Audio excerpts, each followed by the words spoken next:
Your formalities, and Mr. Stern is here, so you can call him nights and weekends and take all the free time and make sure he gets you what you need. So we have Alyssa Walker-Keller will go first, Portland Immigrant Rights.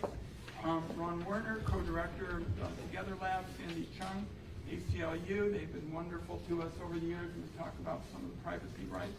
Melissa Unger, SEIU, longtime advocate for working people. Virginia Smith, Oregon nurses. We've got a fast-tracking bill that they've been terrific on. So, and particularly, Ian Home wanted to have these wonderful people here, given what I heard about last weekend when people were just trying to exercise their First Amendment rights. And many of you have heard me say that the First Amendment is a essential American muscle that gets stronger with exercise. And that's why I've had 1,150 town hall meetings. I'm going to have 2 this afternoon, and the Trump administration and their federal agents have just the opposite view of Oregon on the whole First Amendment issue. We're going to talk about that. I think when you look at their pathetic flatterers stuck in the First along with the Second, Fourth, Fifth, and 10th Amendments, treating them like doormats to be trampled on, that really gives you the message in one sentence, one concept about what they're doing to our communities. And I will tell you, that is not immigration enforcement. It's throwing out half the Bill of Rights after 225 years. Now, last weekend, all of you saw that people were having their rights trampled. Seniors, families with kids, thousands of others, all for one gathered purpose, and that was to promote their First Amendment rights. Next week, the Senate is going to consider funding for ICE, and I wanted you all to hear exactly how I'm approaching it. First, to start the debate, I called ICE on the Senate floor Trump's personal Gestapo. Yes. And you don't stop a Gestapo with a bunch of hope. You don't tweak a Gestapo.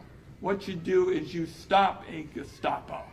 And that's what we're going to be focused on. Here are some of the steps that I'm taking. One of the things that I have felt so strongly about is for some time now, ICE has been grabbing people from the streets. And we have been investigating for some time ICE's weaponization of domestic surveillance tools and how to cut it off. ICE has direct self-service access to driver data in 45 states in this country.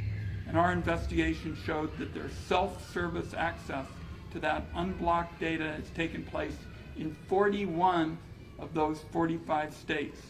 So I am going to be watchdogging how ICE conducts domestic surveillance, and I can tell you right now, they are hoovering up personal data of Oregonians and Americans, and they basically use data brokers, a bunch of sleazy data brokers, and a top priority for me in this package that is being discussed in Washington, D.C. is to do everything we can to make a start at reining in these abuses of people's rights. And ICE's abuse of incredibly sensitive taxpayer data goes back to early 2005 when Elon Musk's Doge henchmen started spreading throughout the government. And we've been dealing with carefully screened data now for some time because we're making sure that it's protected by ironclad law. And I want to make sure that people understand my position is anybody helping Trump, Stephen Miller or Kristi Noem violate taxpayers' privacy rights ought to face prosecution. This ought to be treated as something that is central to the ability of people in this country to enjoy their privacy, and that's the way we're treating it. I think that privacy is an economic security, it's a family security, it's, by the way, a national security issue, and I'm treating it for that purpose and it being included in this package. So that's a big part of what we're trying to get in this final package, but there's a lot more to do. The Fourth Amendment also is at risk. Basically, the way they take your personal information from these data brokers, as I touched on. The masks ought to be off. The federal agents ought to be required to wear uniforms to display their badges. And mostly, everybody ought to be able to identify them. You ought to have somebody that you can hold accountable. So there are other things that we're working for, particularly profiling. of U.S.-born citizens. That's being done illegally. And we also want elected officials to know that they're going to be able to work with the federal folks and protect their communities. I'm going to wrap up this way, and that is that I'm the son of immigrants who fled Nazi Germany for refuge in America. My mom and other Jewish women saw the signals of what the horrors were to come. And I'm not drawing a false equivalence now between this and what they were up against. But I'll be damned if we sit around and all of our children and all of our families live in a country that even resembles what my family and the horrors my dad and mom left behind. So there's a lot of work to do. My mother would say after basketball games, dear, make sure you're running with the right crowd. I have got the right crowd up here, I'll tell you that much. And together, we're going to make sure that Trump's ICE age ends now. Let's go with Alyssa, I believe, is going to start us off, and just appreciate everybody being here, and we'll have some questions for everybody afterwards. Now, I know a number of you want to ask questions about other subjects as well as the press conference. We're going to finish this press conference first, then we can start talking about other things. Alyssa, welcome. Thank you, Senator. Hi, everyone. My name is Alyssa Walker-Keller. I'm the coordinator at PIRC, the Portland Immigrant Rights Coalition. And my message today is to all of you regular, everyday Oregonians. I want to thank you because you have been advocating, calling your electeds, calling our hotline, and showing courage. And I just want to take a moment to say, keep going because it works. Oregonians are brave. They're resourceful, smart, and a little weird. We love our home, we love our community and our neighbors. And we also know when we're being sold a bill of goods about what the federal government is doing in places like Oregon. Most of us trust the evidence of our eyes, ears, and hearts. And we know that when an overfunded but undertrained militia like ICE is sent into our towns to steal our neighbors and suppress dissent with violence and intimidation, that's wrong. That hiding behind masks and weapons and cars without license plates to disguise the cruelty and lawlessness of their actions is not law and order. We know that forced entry into homes without a warrant, profiling people and neighborhoods based on race, and surveillance technology is not legal or constitutional, and that breaking windows and bones and hearts to tear our neighbors out of our communities is not good governance. We see what's happening with this administration and what they're doing. Since July, our incredible volunteer dispatch team at PIRC has heard 1,156 stories of people from all over Oregon who have suffered heartbreak because our tax dollars are being used to kidnap and assault our neighbors rather than investing in a thriving community. We've seen children detained and denied access to medical care, distraught teens prevented from saying goodbye to their parents before they're whisked away, and the lingering effects of chemical weapons of war that were used against elders, children, clergy, and pets in a residential neighborhood. We know this administration is wrong. So now Oregon is the time to be so steady, so brave, and right now to keep fighting, because we cannot afford to lose sight of what we're fighting for and what we're fighting against. So I'm going to leave you with a couple things to do today, and one is to keep going. We're grateful for the leadership of Senator Wyden and our delegation, and we need you to keep the pressure on the next couple of weeks. Not one more cent, not one to ICE or CBP, not one more cent invested in their $85 billion campaign of cruelty against our neighbors. And abolish ICE. Because some may forget, but Oregons know, this agency is barely 2 decades old, and it has a much bigger problem than a couple of bad apples. The whole barrel is rotten. And we won't settle for the lie that we can't find a better way to welcome and honor our neighbors, the families that have had the courage to start a new life in a new land.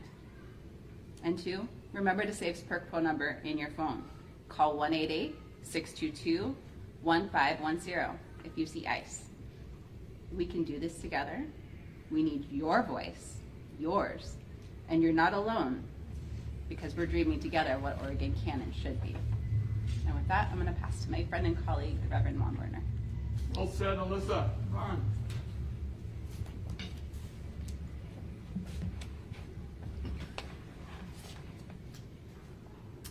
Thank you, Senator. Thank you, Alyssa. Thank you, colleagues. Up here, I'm Reverend Ron Werner Jr., I'm a Lutheran pastor and co-director of Together Lab, where I get to work with hundreds of congregations around the state of Oregon. 2 weeks ago, after we learned of the killing of Renee Nicole Good and the shooting here in East Portland, we gathered 200 clergy online on a moment's notice to grieve together, to send messages of care and solidarity to our siblings in Minneapolis, and to tell stories about what's happening in our own neighborhoods here in Oregon. As clergy, we're with people during the best of times and the worst of times. The best of times, weddings, a new birth, a new job. The worst of times, a diagnosis, a death, or a loss of a loved one. It's been a lot of the worst of times recently, where we're seeing our neighbors wondering how they're going to pay the rent now that their breadwinner has been taken from the community. Where we're hearing stories of folks who are not showing up for their chemo appointments at the hospital because they're afraid to leave their homes. Where kids night after night are having panic attacks and afraid to go to sleep because they're not sure if their parents are going to be there in the morning. This is not okay. This is not okay. At the same time, we're seeing some of the best of our neighborhoods. Congregations and schools and local restaurants and every single ordinary person in our neighborhoods coming together to protect one another, to take meals to people, to walk each other's kids to school, to show up to walk folks to their cars, as clergy have been doing every single day outside the federal courthouse and outside of the ICE processing facility on McAdam since the summer. Neighbor to neighbor, block by block, city to city, rural and urban, everyday people, neighbors are showing up and standing up saying ICE needs to get out of Oregon, needs to get out of our neighborhoods. They do not keep us safe, we keep us safe. ICE and CBP were created by a series of choices over time. And we have the opportunity now to make different choices by not giving them another dime. Rabbi Abraham Joshua Heschel, who marched with King at Selma, had this line where he said, "Words make worlds." And we know since summer, when the president began painting this picture of our community here as war-ravaged and on fire, that those words were trying to build a world that was not true, a world that is different than what we see with our own eyes. We see him trying to do the same thing in Minneapolis and cities throughout the country. Words that can build a world for ICE to be violent, to continue their terror in our communities, to continue pulling families apart, to continue pitting us against one another. Well, we have the opportunity to speak different words, to build different worlds in this time. And so I join my voice with the choirs in Minneapolis right now who have taken to the streets, who have sung this song. It's okay to change your mind. Show us your courage. Leave this behind. And so my message is this. To our representatives on the fence, do not give them another dime. It's okay to change your mind. To the agents who are tempted by signing bonuses, quit your jobs. Repent. Come back to the community. It's okay to change your mind. Show us your courage. Leave this behind. And to my friends, I've been an Oregonian for 20 years, but I wasn't always an Oregonian. I was an Arizonan. I was a college roommate who now have friends and families spread across the United States, from Florida to Fresno and everywhere in between. My message is this. Call your representative, call your congressperson who is different than mine. Please tell them, not another dime, and do not believe the words that are being said about our communities. That is not the world we are living in. We are living in a world where neighbors are showing up for neighbors, caring for one another. And those relationships, that trust across lines of difference, is how we're going to build the thriving communities and neighborhoods that we all want to see. It's okay to change your mind. It's not just an occupational hazard as a clergy person, believing in transformation. Do not give ICE or CBP another dime. Thank you. Thank you. The Rons are well represented. Sandy? Thank you, Senator. Good morning, everyone. My name is Sandy Chung. My pronouns are she and her. I'm the Executive Director of the ACLU Oregon. To start, I want to introduce my personal story. My family and I immigrated from South Korea to the United States when I was 5 years old in the early 1980s. At that time, South Korea was ruled by an authoritarian government. In 1980, the South Korean government sent government agents to a town called Gwangju to stop protests led by college students. And they ended up not just arresting, but killing anywhere from hundreds to thousands of people in Gwangju. My parents chose to leave South Korea because that made them profoundly disillusioned with their country. As you see, Gwangju was my dad's hometown.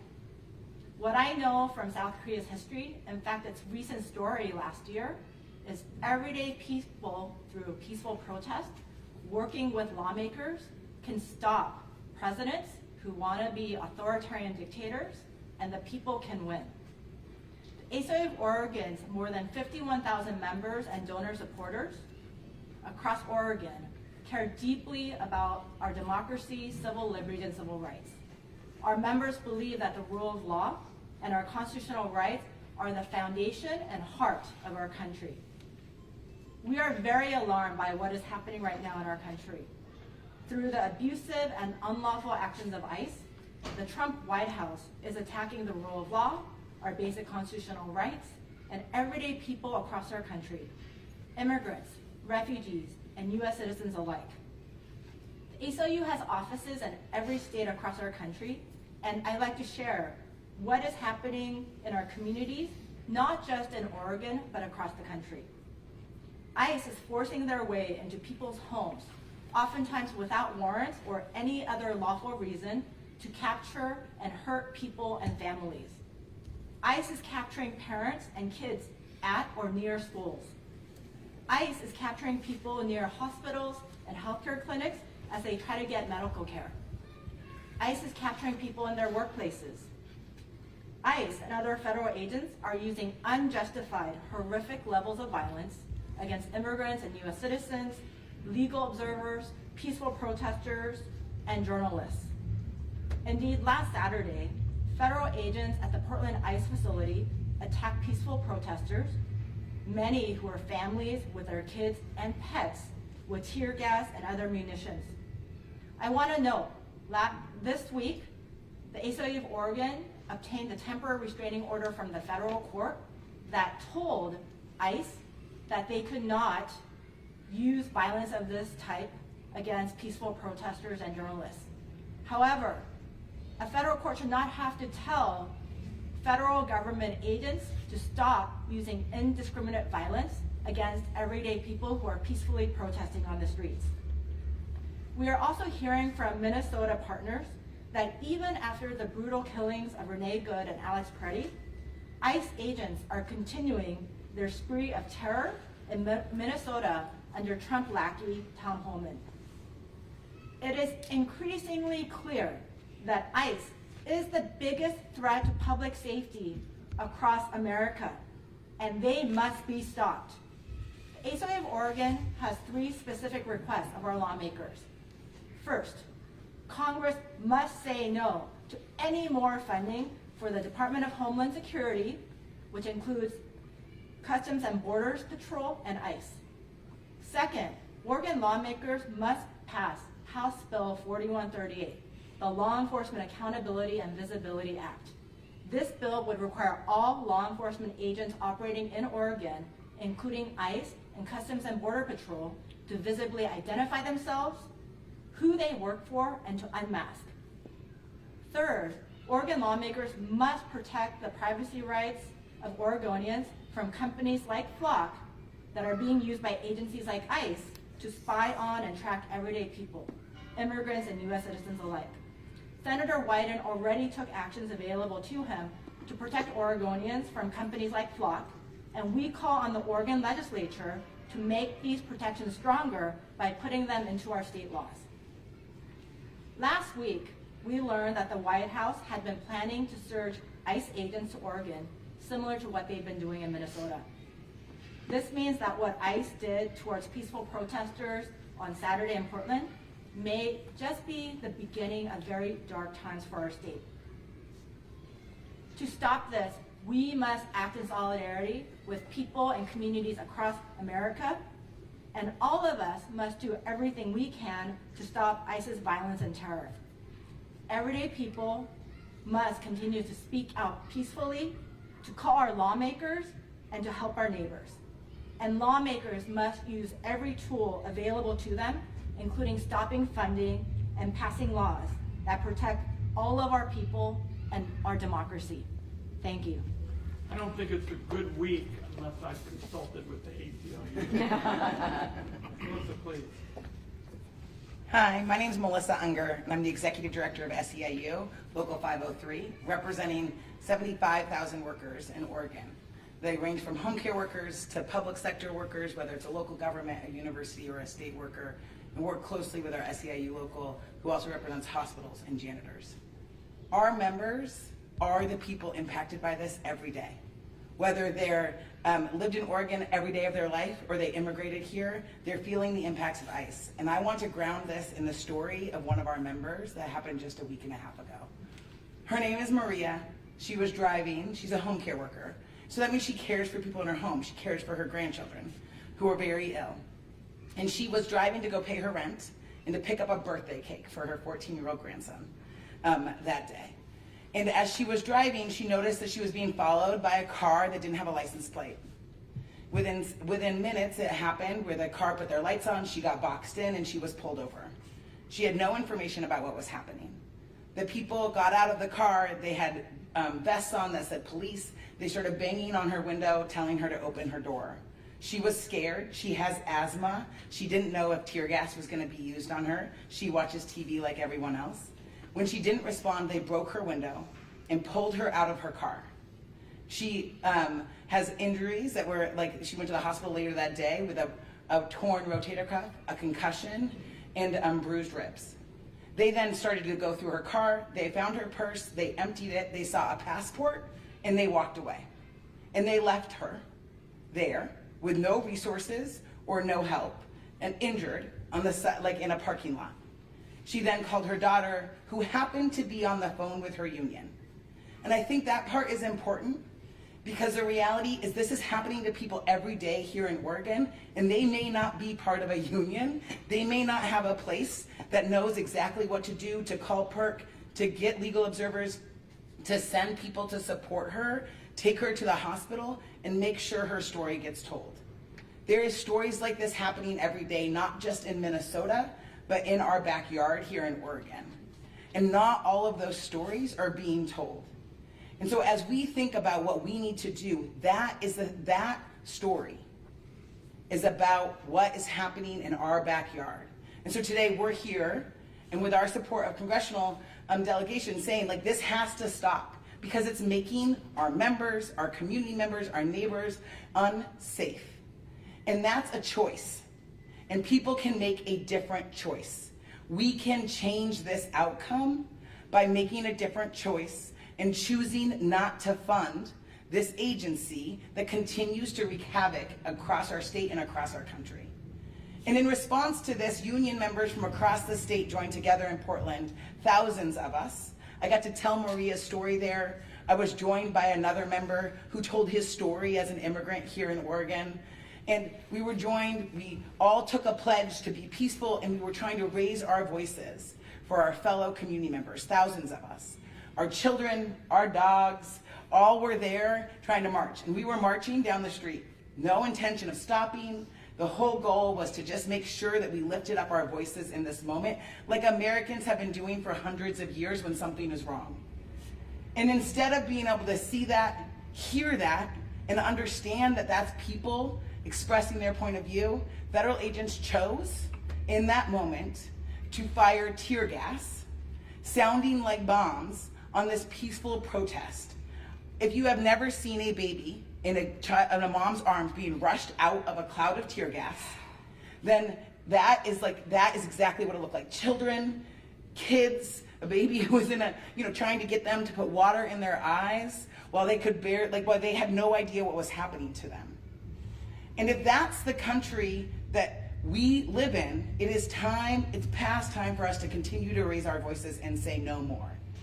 And that is what union members across our state and across our country are doing with our coalitions and our neighbors.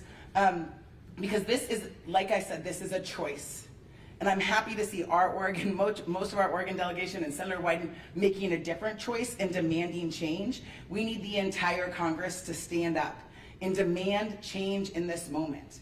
Because if you're reading the news and you say, that makes me uncomfortable, it should make you uncomfortable, and you can realize that it doesn't have to be this way. That we can make different choices as a country, and we will continue to raise our voices until people like Maria can go to work or buy a birthday cake safely in their neighborhoods. Because when it is our government making it unsafe, it is time for people to hold our government accountable to make sure that they're the folks actually making our communities more safe, not less safe. And I'm so proud to be a part of an organization and our members who are raising their voices right now to demand a change. So now I get to pass it off to another union member who was there with us on Saturday. Hi, everybody. My name is Virginia Smith.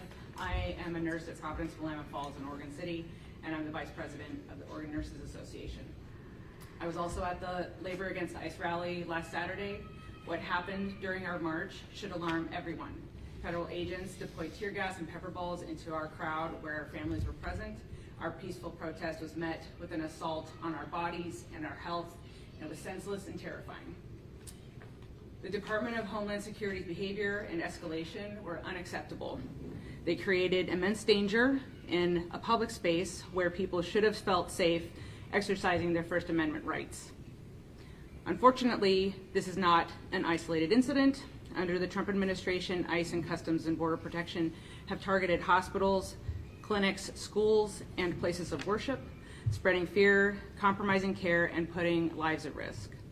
Here in Oregon, federal officers have already shot 2 people in a hospital parking lot, and arrested an entire family who was trying to take their 7-year-old daughter to an emergency room. This is unacceptable.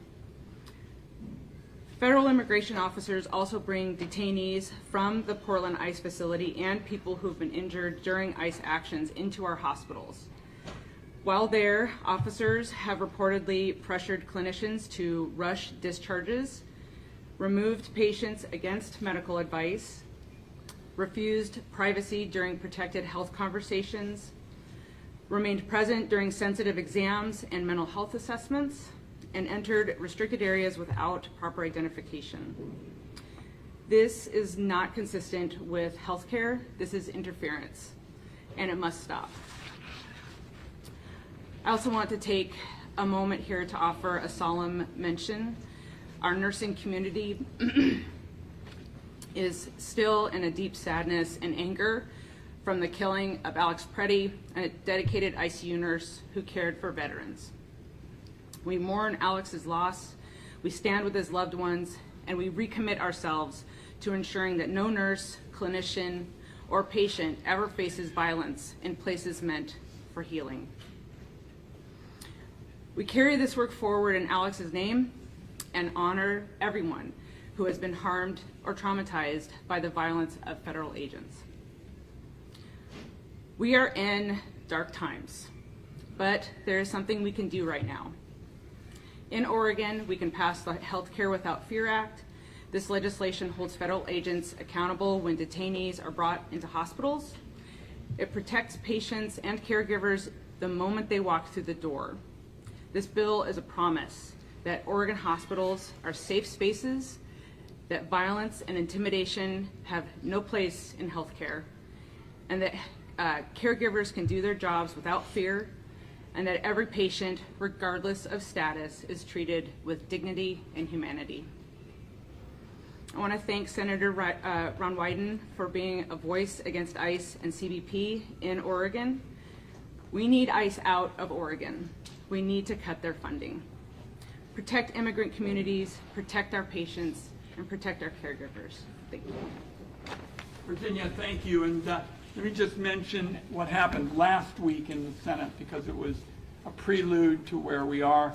There's discussions going on. I described some of my work in terms of accountability and masking and making sure that kids were safer and the like.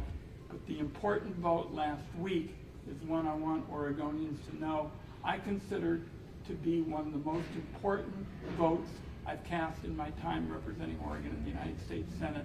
And I voted for the measure to not give ICE another nickel.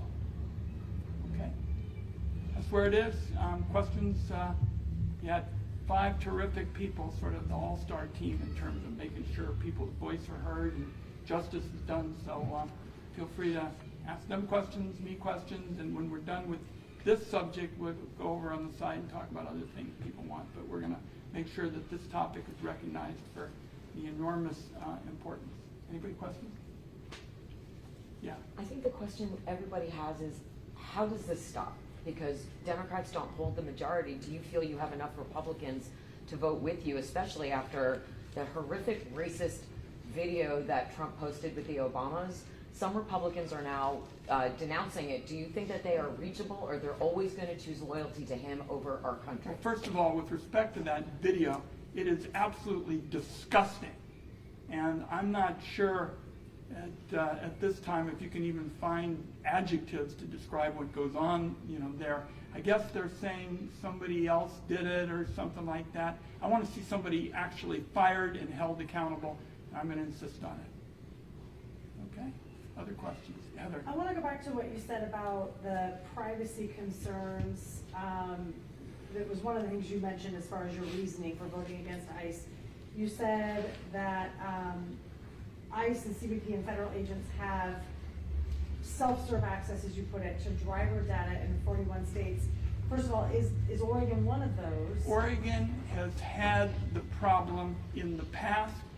They have said they're working on it to get it resolved, and I believe that that's where it is. I'm going to stay at it until we cut off all of these major, portals for ripping off people's rights. I mean, these data brokers and the way ICE is hoovering up people's private data is outrageous, and this is an area I've spent a lot of time on. One of the bottom lines is passing a bill that I passed in the House.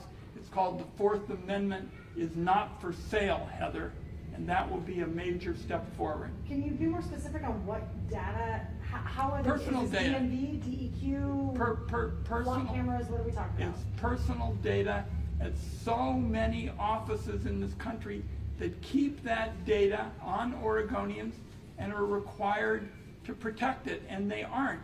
It started when the Trump people came in with Doge. You all recall that when I learned that the Treasury Department was involved, I made sure that we exposed that, and that got us a little bit of protection. But I will tell you, right now, the data of Oregonians is at risk, and I'm staying at it until we protect it. Time for one more question, if we've got one. Great, thank you very much. And if I can get my friends, because they've all been so persuasive and y'all been kind of shy, they might stick around for a couple of minutes if any of you have questions for them. I will as well. Some of you asked about other subjects that you called Mr. Stern about the CIA and other things, and we can go over there. Yeah, I can think about that. You guys are stars. Well said. Not done. You guys want to get them? Yeah, sure. Let's bring them over here. Okay.